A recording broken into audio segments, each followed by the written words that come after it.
Haleluya, salam saudaraku. Berjumpa kembali dalam program Jalan Kehidupan. Masih dalam segmen Sapa Jemaat di Rumah, kita akan bersaat teduh bersama-sama agar sepanjang hari yang akan kita lalui hari ini sungguh menjadi hari yang menyenangkan dan diberkati oleh Tuhan. Mari kita berdoa. Bapa, kami rindu lawatan-Mu melawat kami.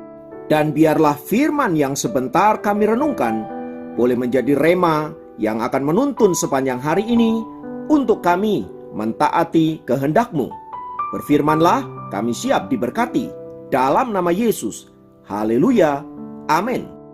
Firman Tuhan kali ini saya ambil dari Matius pasal 8 ayat 19-20. Saya ulangi, Matius 8 ayat 19-20 berkata, Yesus berkata kepadanya, serigala mempunyai liang dan burung mempunyai sarang, tetapi anak manusia tidak mempunyai tempat untuk meletakkan kepalanya.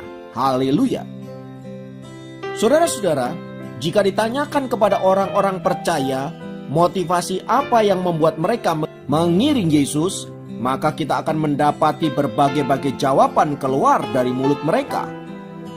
Beberapa di antara mereka mengiring Yesus karena berkat-berkat, yang lainnya lagi karena kesembuhan, yang lainnya lagi karena mukjizat, dan sebagian juga karena ingin hidup sukses, ingin mengalami kesenangan hidup, dan berbagai-bagai kemudahan hidup. Selain itu, beberapa yang lain karena mereka memang mengasihi Tuhan, dan karena hati mereka rindu untuk menunjukkan ucapan syukur mereka kepada Allah yang telah menyelamatkan hidupnya. Nah, saudara-saudara, terlepas dari berbagai-bagai motivasi itu, tetapi pada umumnya kita mengiring Tuhan karena kita menginginkan sesuatu yang berkaitan dengan kemudahan hidup, kesenangan hidup, dan kenyamanan hidup. Ya, mari jujur saja, semua itu seringkali tanpa kita sadari menjadi motivasi kita mengiring Tuhan, saudara-saudara. Tentu saja memang kita ingin diberkati, ingin sukses di dalam Tuhan dan lain sebagainya. Itu bukanlah hal yang salah. Tetapi bila itu menjadi satu-satunya motivasi kita untuk mengiring Tuhan, maka itu menjadi keliru. Sebab bila demikian, lalu apa bedanya dengan mereka yang datang ke dukun-dukun, orang-orang pintar, tempat-tempat keramat dan lain sebagainya? Bukankah mereka datang ke tempat-tempat itu karena mereka ingin sukses, ingin sembuh, ingin kaya, bebas bangkrut dan lain sebagainya?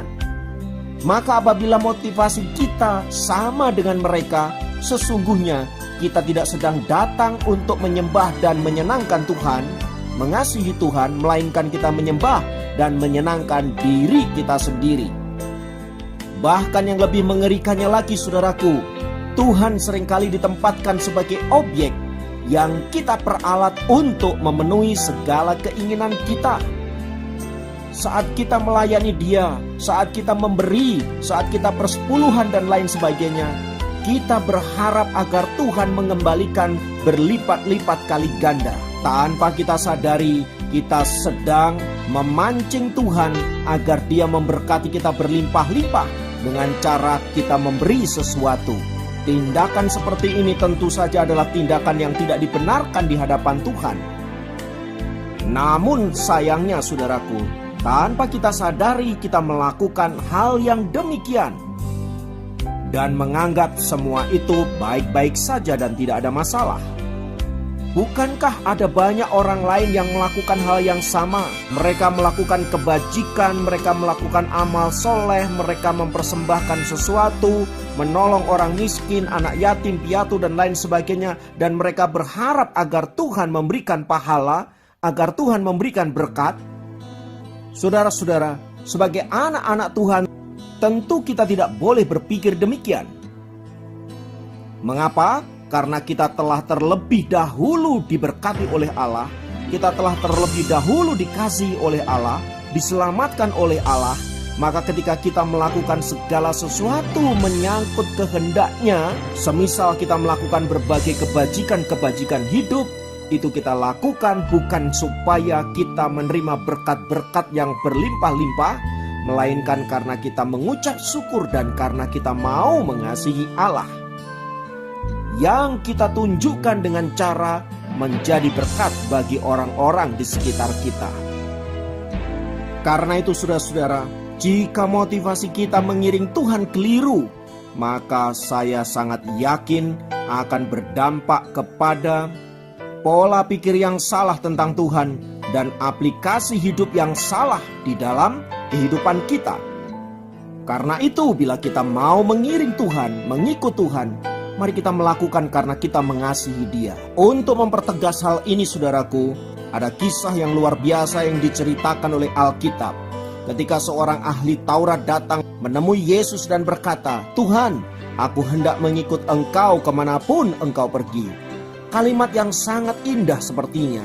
Namun yang tidak boleh kita lupakan adalah harga yang harus dibayar bila kita mau mengiring Dia.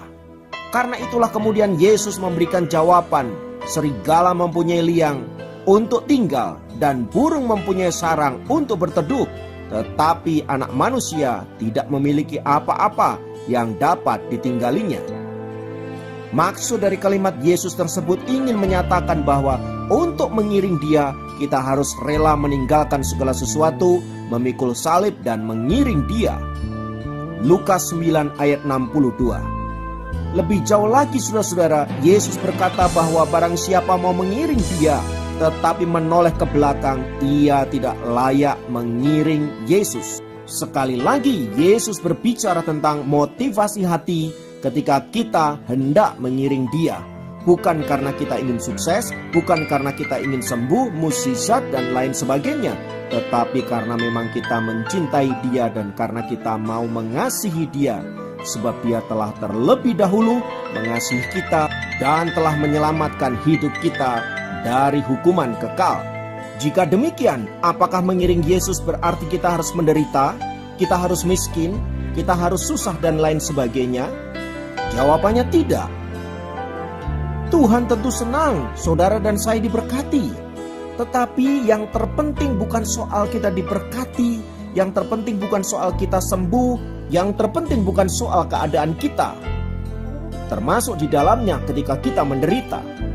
Tetapi di sini berbicara tentang motivasi kita.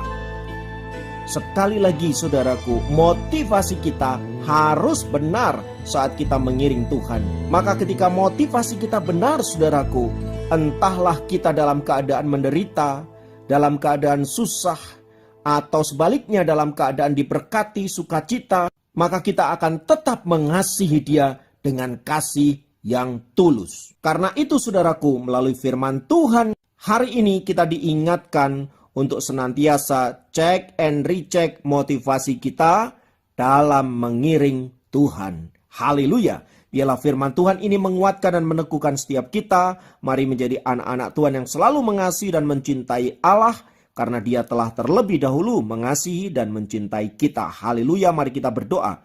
Bapa, dalam nama Yesus, biarlah firman-Mu senantiasa menguatkan kami dan menjadi rema akar di dalam kehidupan kami. Kami senantiasa menyenangkan dan memuliakan nama-Mu, sampai seluruh rencana Allah dikenapi di dalam dan melalui diri kami masing-masing. Apapun situasi kami percaya Allah turut bekerja dalam segala perkara untuk mendatangkan kebaikan bagi orang-orang yang mengasihi Dia. Haleluya. Terpujilah nama-Mu kekal selamanya, dalam nama Yesus. Haleluya. Amin.